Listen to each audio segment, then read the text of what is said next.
Life today feels unpredictable. Isang balita lang, pwede magbago ang mood mo. Isang chat na matanggap mo, pwede mag-create ng anxiety sa puso mo. And marami sa atin na nagtatanong at nababahala, paano pag nawalan ako ng trabaho? Paano kapag hindi nakatapos ang aking mga anak sa kanilang pag-aaral? Paano pag nagkasakit kami? Paano kapag hindi nangyari ang lahat ng plinano at pinaghandaan ko? Madalas po natin na itatanong ito because we spend so much time preparing for external things. Mga bagay katulad ng ekonomiya ng bansa. Paano ko paghahandaan yung pagtaas na naman ng langis? Ay, by the way, magro-rollback daw ng 1 peso. Praise God.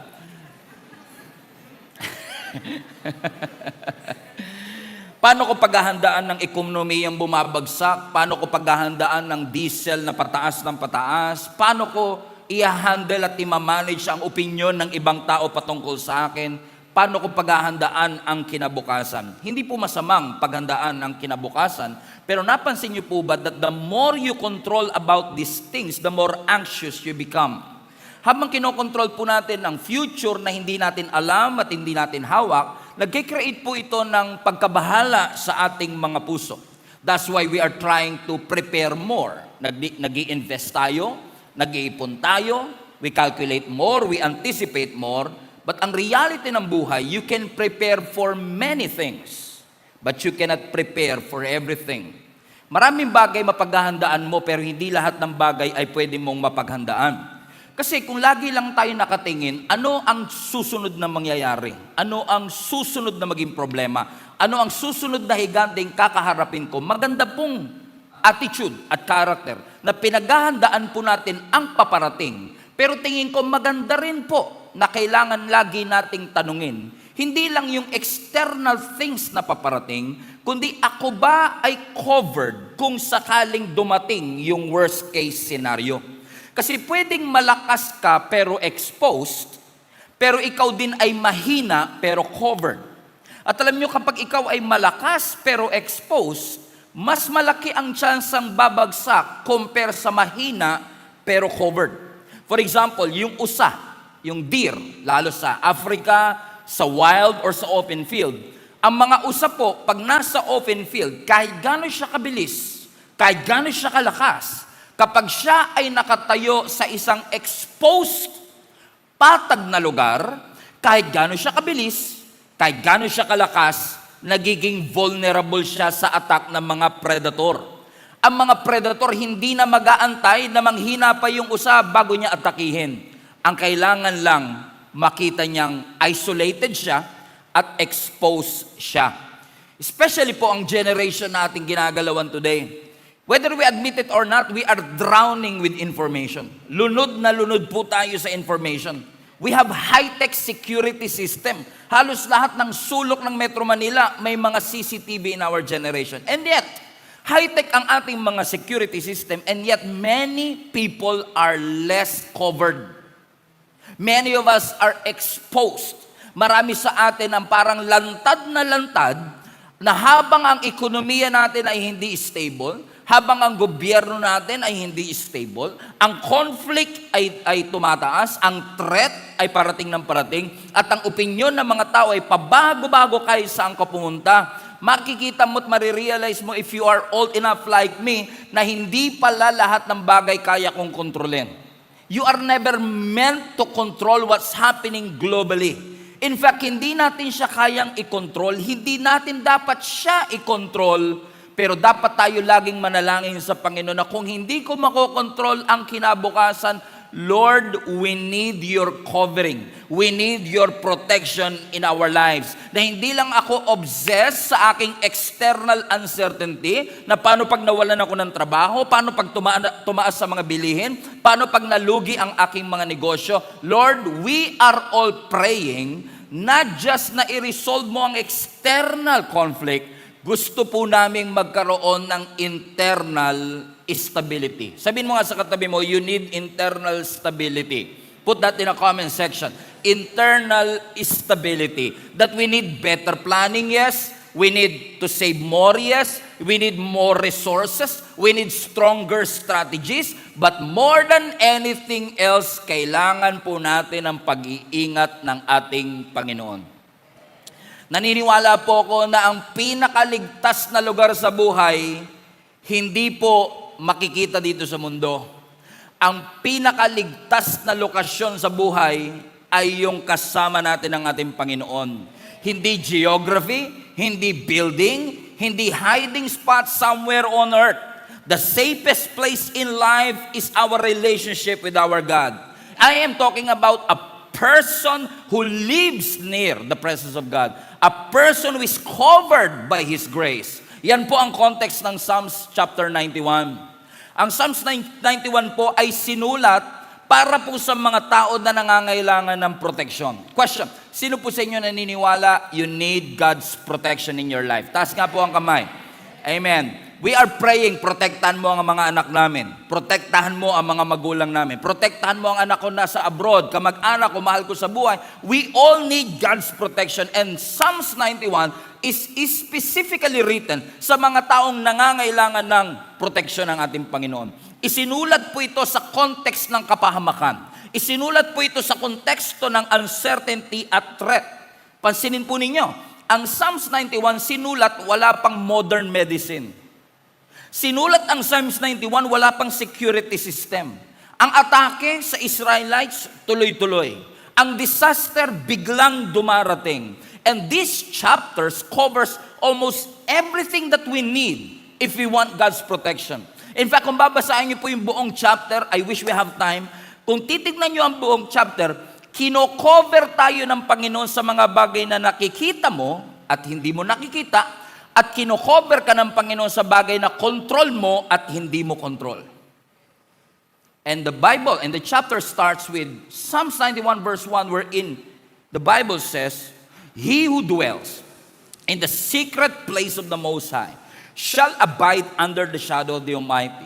And I will say of the Lord, verse 2, He is my refuge and my fortress, my God, in Him I will trust. So based on this chapter, paano po tayo mamumuhay na covered ng kanyang protection? So how to live a covered life? Number one, if you want to live a life that is covered with God's protection, number one, you need to position yourself within the proximity of His presence. Everybody say position. Now, if you want protection, position is necessary. Pasinin po ninyo. Kung ibabalik mo yung verse 1, sabi po ng scripture, He who dwells. Now, hindi sinabi ng scripture, He who visits. Hindi sinabing yung mga bumibisita sa secret place ng Most High, they shall abide and remain under the shadow of the Almighty. And you can say, He is my refuge and my strength. No, sabi ng scripture, lahat ng nananahan. Ibig sabihin, pag sinabi mong nagdudwell ka, it is an idea of remaining. It is an idea of sitting. It is an idea of staying. Everybody say stay. Na sinasabi ng scripture, lahat ng nananatili. Hallelujah. Hindi lang bumibisita, kundi nananatili. He who dwells in the secret place of the Most High. Kapag tayo po ay nanatili within His fellowship, may pangako ang Panginoon na refuge and fortress. Hindi yung bibisita ka lang kapag may emergency, kundi yung may emergency o nagpapasalamat, you are under His wings. When you dwell in God's presence, ibig sabihin, pinipili po ninyo na maging permanent habitation ang presensya ng ating Panginoon. Hindi lang tatawag kapag emergency, hindi lang tatawag kapag nagpapanik, kundi, Lord, I want my whole life. Amen. Na makaranas ng iyong presensya. Na whether I am hungry or full, I will remain and stay in your presence. I will sit in your presence. I will stay in your presence. Nakakalungkot man po, napakaganda po ng Psalms 91. This Psalms 91 is called the protection verse, and we all want God's protection, correct? Is it safe to assume na lahat ng tao gusto ng protection? We all want protection in our lives. Pero mapapansin po ninyo na ang protection biblically is based on your position. Ang proteksyon, mararanasan mo kapag nasa tamang posisyon ka. At ano yung tamang posisyon na yon? Yung posisyon na ikaw ay nasa ilalim ng pakpak ng ating Panginoon. Are you with me, mga kapatid? Balik mo yung verse 1, ang sabi, He who dwells in the secret place. Now, pag sinabi nating secret place, hindi ibig sabihin yan tagong lugar sa bahay ninyo, na meron kang secret place doon na hindi alam ng magulang mo, hindi alam ng anak mo, hindi alam ng asawa mo. Pero ang ibig sabihin dito ng secret place is actually an inner place of fellowship with God. Ibig sabihin, if you dwell in His presence, if you remain in His presence, ang promise ng Lord may refuge. Ang promise ng Lord may fortress. So ibig sabihin, if I want strength in public, yung strength in public is born with my private meeting with God. If I meet Him in my secret place, if I pray to the Lord, if I call on Him, yung lakas na kailangan ko paglabas, nakukuha ko sa meeting ko sa Diyos, sa aking inner place. Na sabi ng Biblia uli, those who dwell in the secret place. Now, this is interesting, kasi hindi lang sinabing secret place, kundi inari ng writer ng Psalms 91 na yung secret place na ito of the Most High. Let's go to the verse again. He who dwells in the secret place of the Most High. And napapansin nyo mga kapatid, in-emphasize po dito yung sovereignty ng ating Panginoon. Yung pagiging powerful ng ating Panginoon. Now, this is very important. Kaya po siya importante because kung babasahin niyo yung buong chapter ng Psalms 91, ang Psalms 91 po ay patungkol sa mga panganib. May mga arrows na lumilipad, may mga terror, may mga enemies, may mga distraction. Pero binanggit yung threat pagkatapos ma-establish na sovereign ng Diyos. Okay, hindi nyo ka naintindihan. Okay? Yung threat, nasa succeeding verse. Kung babasahin mo yung verse 5, verse 6, verse 7, verse 8, makikita mo, inisa-isa ng writer ng Psalms, lahat ng panganib na darating. Pero napakagandang paalala, na bago po binanggit ng writer ng Psalms 91, lahat ng panganib, in-establish muna niya sa verse 1, na ang Diyos natin powerful. Ibig sabihin, nire-remind tayo ng ating Panginoon, na yes, ang threat nandyan. Darating ang lahat ng struggles at challenges, pero wag niyong kakalimutan na kailangan solid at tama ang paniniwala mo, na kahit gaano kalakas ang mga challenges, kalaki ang mga higante, ang Diyos mo mas powerful. Ang Diyos mo ay sovereign. Ibig sabihin, mataas sila, pero may most high pa dyan.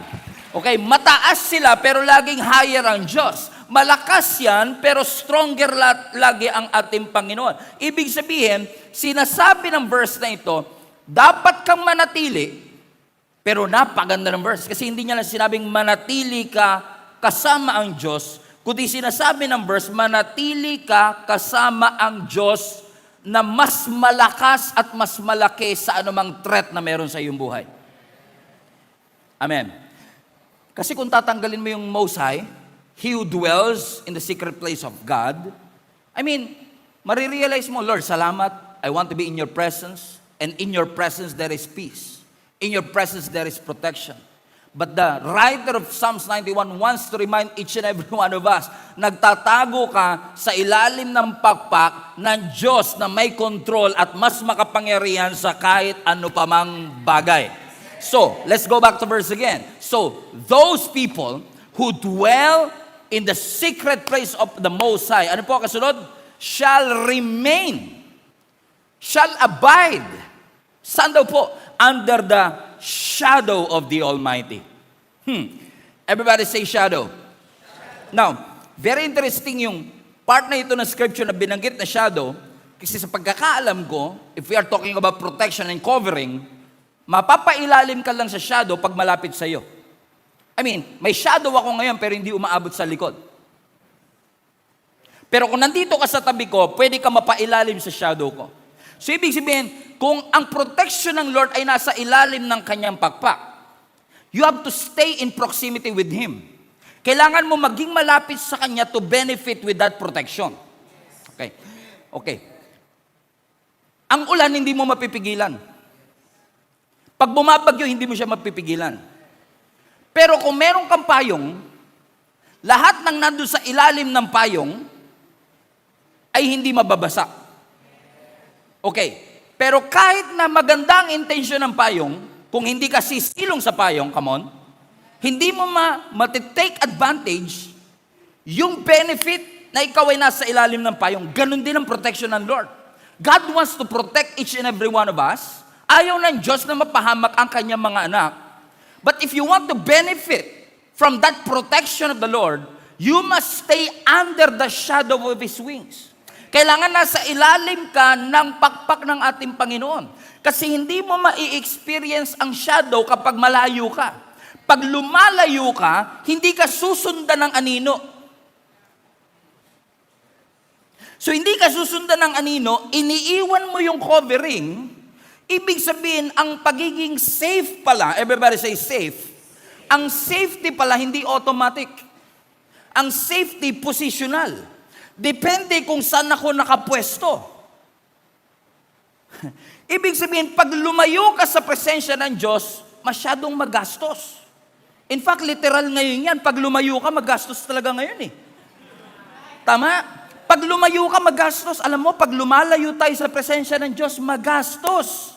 Kasi we make a lot of decisions na wala ang wisdom ng Diyos, wala ang kapayapaan ng Diyos, wala ang joy ng Panginoon, wala ang protection ng Panginoon. Nakakalungkot, pero napakarami po sa atin. Napunta na tayo sa stage na yon. Naakala natin we are too wise, too experienced, too educated to be amongst ourselves. Recently, I was watching a lot of documentaries in National Geographic about survival of the fittest, kung pamilyar kayo sa segment na yan ng National Geographic, kung saan yung relationship between predator and prey. Na kahit gano'n kalakas ang leon, kapag yung mga usa ay magkakasama, hindi niya maatake. Ang inaantay ng leon, yung isang usa humiwalay sa flock. Because sometimes, sabi nga ng scripture, tayo ay kanyang mga tupa. At alam niyo ba, ang mga tupa, kailangan niya may herd, lagi silang sama-sama. Kaso talagang may mga tupang may tupak. Na bigla siyang mag-iisip na dito, kung tingin ko mas maganda dito sa shortcut na to. At magugulat ka na lang, babagsak siya, aray mo. Okay. Amen? Bakit? Ano sinasabi ng scripture? Ang protection ng ating Panginoon is positional. Araw-araw may pagsubok. Araw-araw may problema, pero ang sinasabi ng scripture, lahat ng nananatili sa anino ng pagpak ng ating Panginoon, yun ang maliligtas. Yun ang makakaranas ng protection ng ating Panginoon. Now actually, pag tinignan nyo yung Bible, consistent yan. Mula sa unang Passover celebration. Remember? Di ba sa unang Passover celebration in Exodus chapter 12, ang sabi ng scripture, inutusan ng Panginoon ang buong nation of Israel na pumatay ng tupa na kanilang kakainin at ang dugo nun ay ipapahid sa kanilang pintuan. Remember that? So, ibig sabihin, lahat ng nasa loob ng bahay, covered. So, depende, hindi sinabi na, basta Israelites ligtas. Hindi, sinabi, basta nasa loob, posisyon. Basta nasa loob ka, protected ka. So, ang safety nasa posisyon. Noah, for example. Noah's Ark. Di ba? Ang sabi ng scripture, the man is so wicked, God even regretted na nilikha niya ang tao. Kaya sabi ng scripture, inatasan niya si Noe na maggawa ng malaking Titanic. Malaking barko. Ano sabi ng Biblia, ilang taon niyang ginawa yung barko. Suddenly, dumating yung kinakatakutan ng lahat. Maraming taong hindi naniwala sa kanya, minak siya. Superman, bakit ka gagawa ng barko at sasabihin mo magkakaroon ng baha? Hindi pa umuulan ever nung time na yon. Hindi sila pamilyar sa ulan. Bago sa kanila yon. Hindi sasabihin nila magkakaroon ng bagyo, babahain ang buong mundo. Kaya ang tao hindi naniniwala. And dumating yung tamang panahon. Nagkaroon ng matinding bagyo, umulan ng napakalakas, binaha hanggang sa pinakamataas na tuktok ng mundo. Ang sabi ng Biblia. Pero ano sabi ng Bible? Lahat ng nasa loob ng barko, ligtas. So ang safety nasa posisyon. When you position yourself under the shadow of His wings, inside that door, inside that ark, you will experience God's protection. So mahirap mag-expect ng protection kung wala ako sa tamang posisyon. Sino sa inyo nagpe-pray kayo ng isang bagay sa Panginoon? Like nagpe-pray kayo ng bagong bahay, bagong kotse, breakthrough sa business, breakthrough sa family. Alam niyo, maraming tao nagpe-pray ng breakthrough and blessing, pero bihirang-bihira lang yung mga Christian na pinuposisyon nila sa kanilang sarili na tumanggap.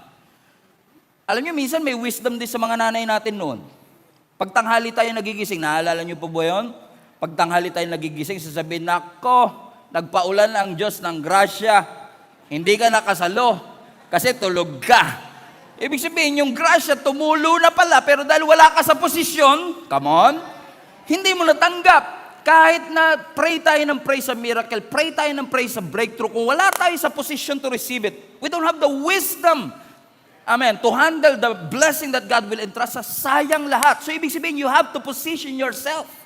And being in a position is a wisdom from the Lord, that we must dwell under the shadow of the wings of God. Amen. Sabi mo nga sa katabi mo, huwag kang lalayo. Amen. Let's stay close sa presensya ng ating Panginoon. Ano sabi ng Psalms 57 verse 1? Have mercy on me, my God, have mercy on me. For in you, in God, I will take refuge, and I will take refuge, everybody, in the shadow of your wings until the disaster has passed. Which will lead me to my second point, how to live a fully covered life. Number one, you have to be in position. Number two, you have to have a confession. Ano sabi ng verse 2? And I will say of the Lord. Everybody say. So papansinin nyo, yung point number one, you have to stay. Point number two, you have to say. So yung point number one is all about your position. Point number two is about what you proclaim, proclamation. So very important na tama ang posisyon natin, pero dapat importante rin na tama ang ating confession. Na yes, I can see disaster, I can see problem, I can see challenges. I cannot control what's happening, but I can control what I can say. Amen? You cannot control what they post, but you can control what you post. Hindi mo makokontrol kung anong sasabihin ng tao patungkol sa iyo, pero makokontrol mo kung ano mararamdaman mo. So ibig sabihin, hindi natin makokontrol ang nangyayari sa mundo, pero there's still something that God allowed us to control. And that one thing is what? What you say. For example, Genesis chapter 1 verse 1. Sabi na scripture, in the beginning, God created the heavens and the earth. And the earth was without form and empty.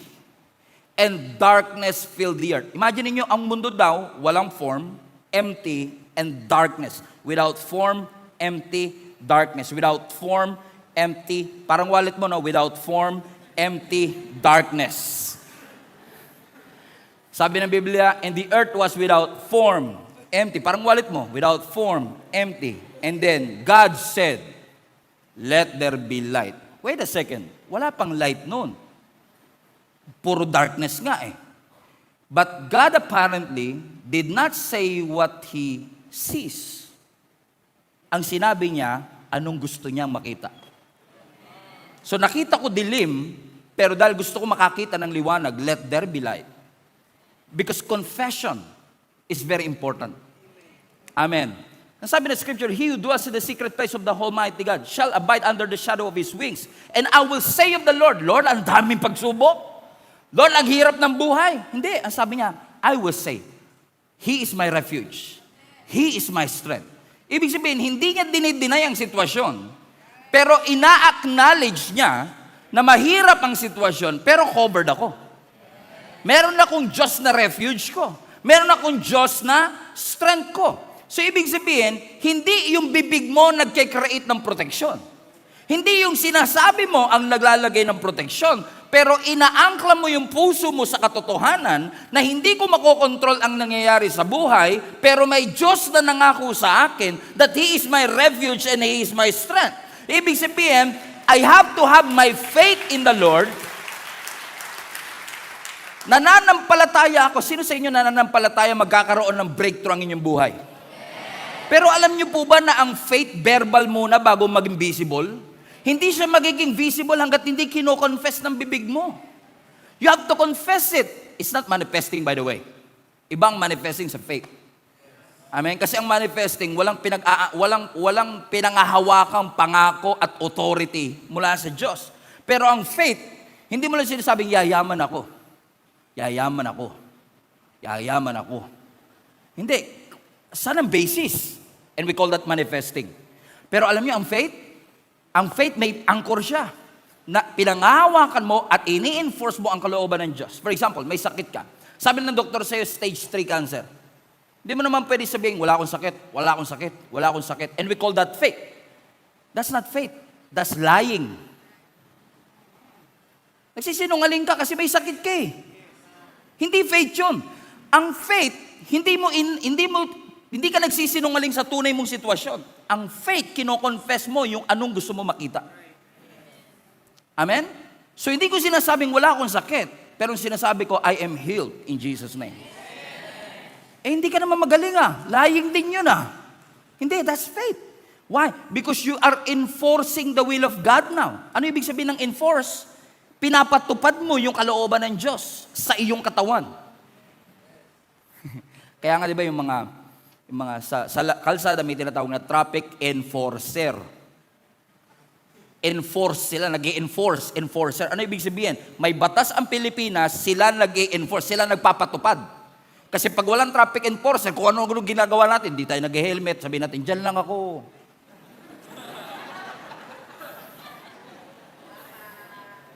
Di ba?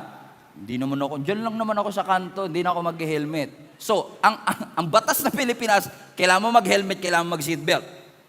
Okay? Yun yung batas. Pero, pag nandun yung traffic enforcer, come on, ini-enforce niya yung batas. So, ganun na ang trabaho natin mga Kristyano. When we pray, we don't just confess what's happening, we enforce the will of God. So Lord, hindi ko dinideny, sabi ng doktor, stage 3 cancer, but I enforce your will that our bodies will be healthy. Ikaw ang lumikha ng aming katawan, kabisado mo lahat ng cells sa aming katawan, and you have the power to command every cell of my body to fight off every cancer cell in my body, and I enforce that will in the name of Jesus. Now, hindi ka nagsinungaling, pero kinonfess mo at in-enforce mo yung kalooban ng Diyos sa iyong buhay. So nakita mo, wala kang pera. Ito, mahirap na confession to wala talaga Ano gagawin natin? Hindi mo naman pwede sabihin, ang yaman ko. Hindi ka naman mayaman Sisinungaling ka pag sinabi mo yun. Pero pwede mo sabihin, I enforce God's will in my life. The Bible says, He will provide for all my needs. Nawalan ako ng trabaho, but He is my provider. Wala kaming kinita this day, but He is my provider. Amen? I've been old and I've been young, sabi ni David, but I've never seen the righteous people forsaken by the Lord. Naging matanda ako, naging bata ako, pero hindi ko nakita ang mga taong anak ng Diyos na pinabayaan ng ating Panginoon, sabi ni David. Amen? Kino-confess mo ang kalooban ng ating Panginoon. Everybody say confession. Everybody say confession. Amen? So kung natatakot ka, halimbawa, paano kung hindi ako makabayad? Paano kung hindi na ako makalabas sa utang na ito? So ano ang prinsipyo yung tinuturo na natin para protektahan ng Lord ang ating finances? First stage, stay. Position yourself. So you spend time with the Lord. You be in the presence of the Lord. Mahirap kasi enforce ka lang na enforce, di ka naman nagbabasa. Ano i-confess mo kung di mo alam yung word? Amen. So kaya maganda yung progression ng Psalms 91 Kailangan position muna. Tsaka na yung confession. Position muna. Paano po position, Pastor? Every morning, I read. I stay. And then, yung nabasa ko, I will say. Okay? So next is confession. So, sabi mo, unang stage, I will stay. And then, ang sabi ng scripture, you will say, okay, Lord, you are my provider. You supply all my needs, and I trust you. Now, instead of confessing, takot ako, nababahala ako, Kasi ang takot is always thinking about the worst case scenario. Kaya tayo na-anxious. Alam niyo po ang difference ng fear at anxiety? Yung fear, natatakot ka sa totoong bagay. Yung anxiety, natatakot ka sa create mong, imagination mong pwedeng mangyari. Kaya ang anxiety, natatakot ka sa bagay na hindi pa nangyayari, hindi pa totoo. Unlike fear, nakita mo talaga. Na-diagnose ka na. Diba? Yun yung fear. Yun difference ng fear at anxiety. And sometimes we became anxious kasi we are thinking about the worst case scenario. But thanks be to God. Yung refuge ni Lord, yun ang nagbibigay ng kapayapaan. Yun ang nag-a-assure sa atin about the secret place of the Most High God. Amen? Amen? Everybody say confession. Amen? Balik tayo sa verse 3, verse 2. Ang sabi ng scripture, I will say of the Lord, dalawa yung bagay na kanyang kinonfess.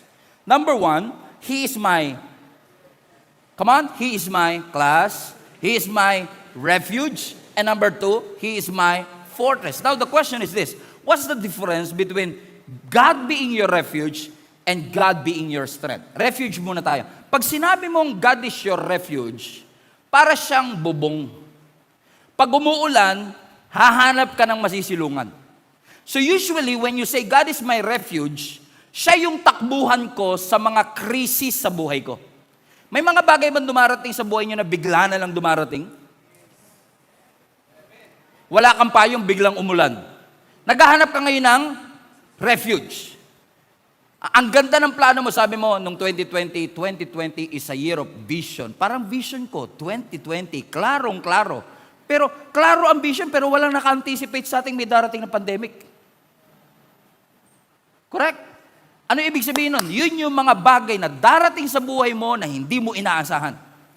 Pero sinasabi ng writer ng Psalm 91, darating yung bagay na hindi ko inaasahan, pero meron akong matatakbuhang Diyos na refuge ko sa panahon ng krisis. Unlike sa fortress, ang fortress ay established permanent location. So ang fortress, kung ang refuge bubong, ang fortress dingding. Nakatayo na siya bago pa dumating yung bagyo.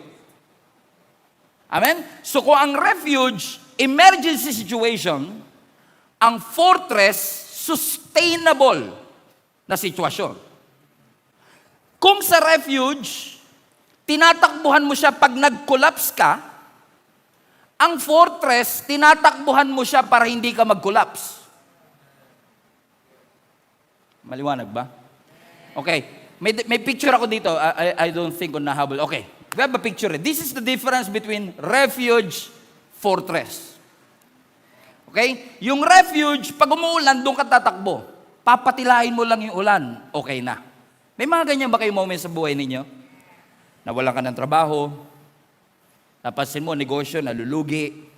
As I've said, na-diagnose ka sa isang terminal disease. Tumakbo ka kay Lord.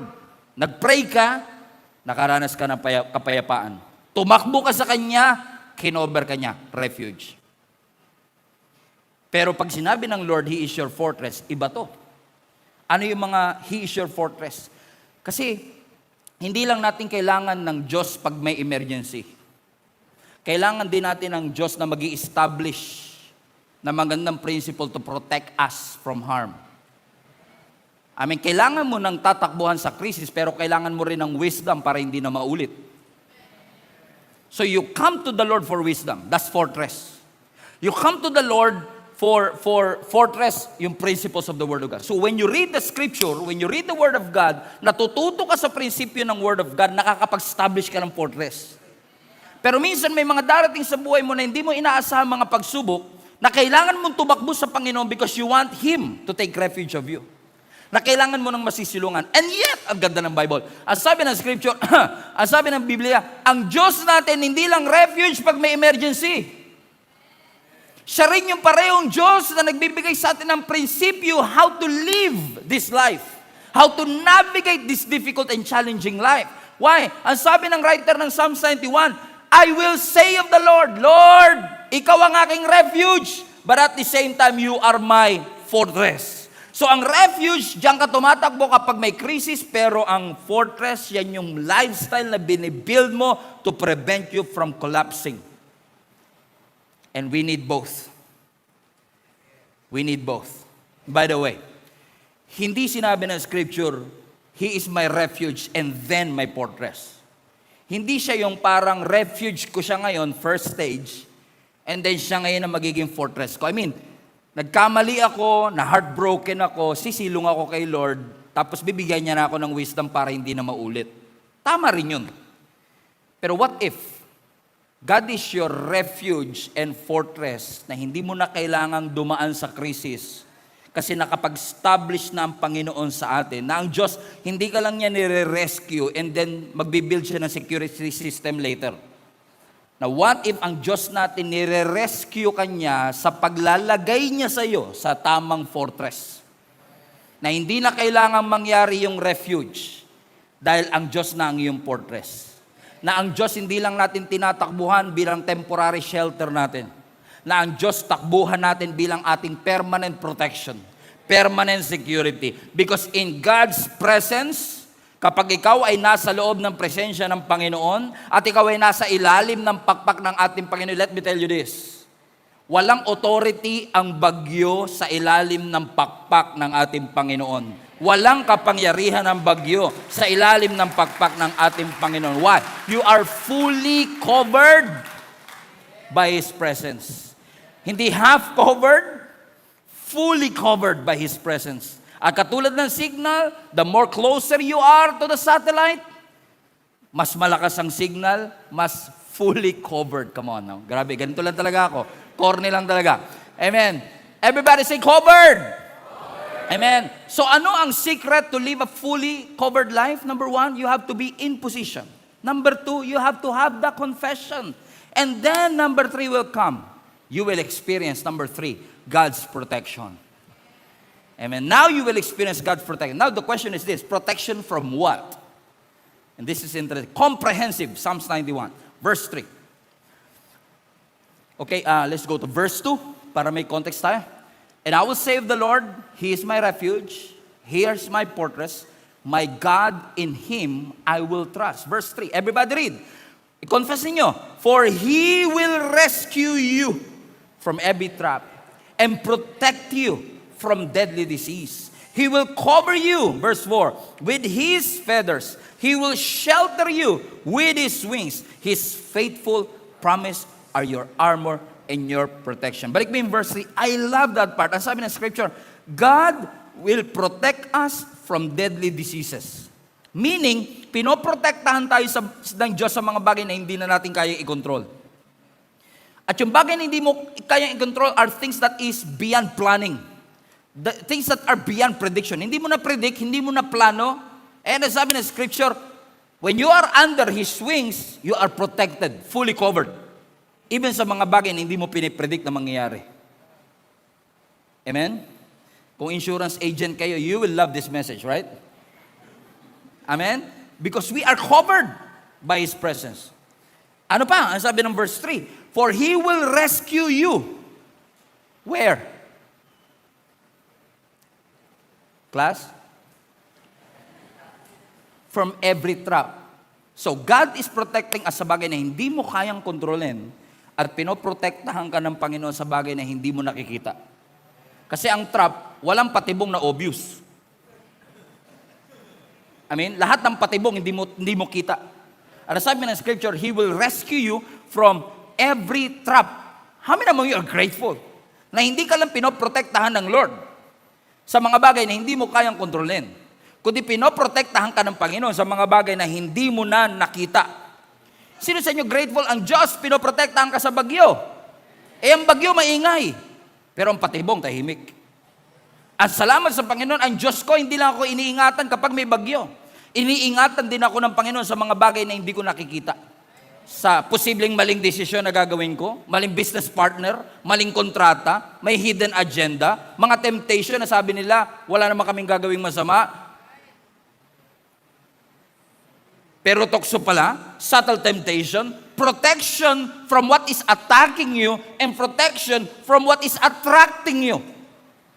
Bagay na ginagamit ni Satan na patibong sa bawat isa sa atin, that God is protecting us from temptations and enemies and even uncertainties. And on top of everything, Pinoprotect ka niya sa bagay na hindi mo kayang i-control. Pinoprotect ka niya sa mga bagay na hindi mo makikita. At sabi ng verse 4, He will cover you with His feathers. He will shelter you with His wings. Have you seen this, mga kapatid? Come on, verse 4. Knock, show it. Okay. He will cover you with His feathers. He will shelter you with His wings. Napansin niyo ba yung pronoun? Hindi niya lang sinasabi, He will cover you with feathers. He will shelter you with wings. No. He will shelter you with His wings. He will cover you with His feather. So, ibig sabihin yun, nagpo-protekta sa'yo, hindi lang strategy, hindi lang system. Siya mismo. Personal protection. Come on now. Hindi ka lang protected ng isang insurance company. Hindi ka lang protected ng dami ng pera mo sa bank account. Hindi ka lang protected ng napakarami mong doktor o attorney na yung, dami mong attorney sa iyong buhay. Pero ang sabi ng scripture, I protected you. Kasi may mga bagay, we respect doctors, we respect attorneys, pero may mga bagay na pwedeng hindi nila makita. May mga bagay na hindi nila pwedeng masolusyonan. Because with man, it is impossible. But with God, all things are possible. Amen? Amen? So the promises of God, and then sabi ng verse 4, let's go to verse 4. He will cover you with His feathers. He will shelter you with His wings. And I love that last part, and I will close with this. And His faithful promises are your armor and your protection. Put that in the comment section. Kung naka-watch party kayo, sabihin nyo sa inyong mga katabi, God's faithful promise is my armor and my protection. Hallelujah. Hindi sinabi ng Lord na walang aatake sa inyo, walang bagyong darating, pero sabi niya kung dumating man, ako ang armor ninyo. Ibig sabihin, ang araw mag-i-exist pa rin, ang atake nandyan pa rin, pero hindi yan makakapenetrate. Kasi, ang pangako ko mismo, ano yung pangako niya? Ako refuge mo. Ano pangako niya? Ako ang fortress mo. Ano pangako niya? Ako magpo-provide sa iyo. Ano pangako niya? Ako magde-deliver sa iyo. At yung pangako na yun, na pinangahawakan mo sa iyong puso, yun ang magpoprotekta sa iyo. Sa lahat ng atake ng kaaway para hindi makapenetrate sa ating mga puso. Hindi tinatanggal ng pangako ng Diyos ang mga laban sa ating buhay, pero yung pangako ng Lord ang nagsisilbing armor o protection ng ating mga puso sa gitna ng mga bagyong ating pinagdadaanan. Sabi ngayon ng Isaiah 54, this is my last verse. Ang sabi ng Biblia, no weapon formed against you shall prosper. Ulitin ko. Hindi ako magaling sa English. Pero yung formed, past tense na yun. So hindi sinabi ng Lord hindi makakaporma. Pero sabi niya, kahit nakaporma na, no weapon na nakaporma sa inyo shall prosper. So hindi niya sinasabing walang araw na darating, walang problemang darating, pero sinabi niya, kahit dumating, it will not prosper. God will not always stop the weapon from forming. But the Bible says, He will stop it from succeeding. Makakaporma, pero hindi magtatagumpay. Akala ko noon, pag sinasabi mong protektado ka ng Panginoon, yung hindi ka dadanas sa pagsubok, kasi protected ka. So, ibig sabihin, ang definition ko ng protection, protection is the absence of attack. But no. I've realized that protection is not the absence of attack.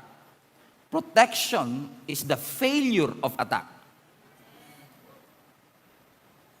Hindi siya nagtagumpay. Why? I'm covered. Amen? Wala akong physical na armor. Wala akong physical na defense, wala akong physical na refuge, wala akong physical na fortress. But every time I feast at His Word, every time I read His Word, every time I stay in His presence and dwell and sit and read His Word, yung mga salita na yun, nagpo-form ng armor sa aking katawan. Every time I face challenges, every time we face uncertainty, every time we face giants or Jericho walls in our lives, those words that we've read and memorized, Those words that we put in our hearts, yun ang nagsisilbing protection natin. Kaya mapapansin nyo, dalawang tao, parehong dumaan sa pagsubok, parehong ang pagsubok. Yung isa nakatayo, yung isa collapse. Why? Yung isa covered. Yung isa exposed. Yung isa, may words na kinukot.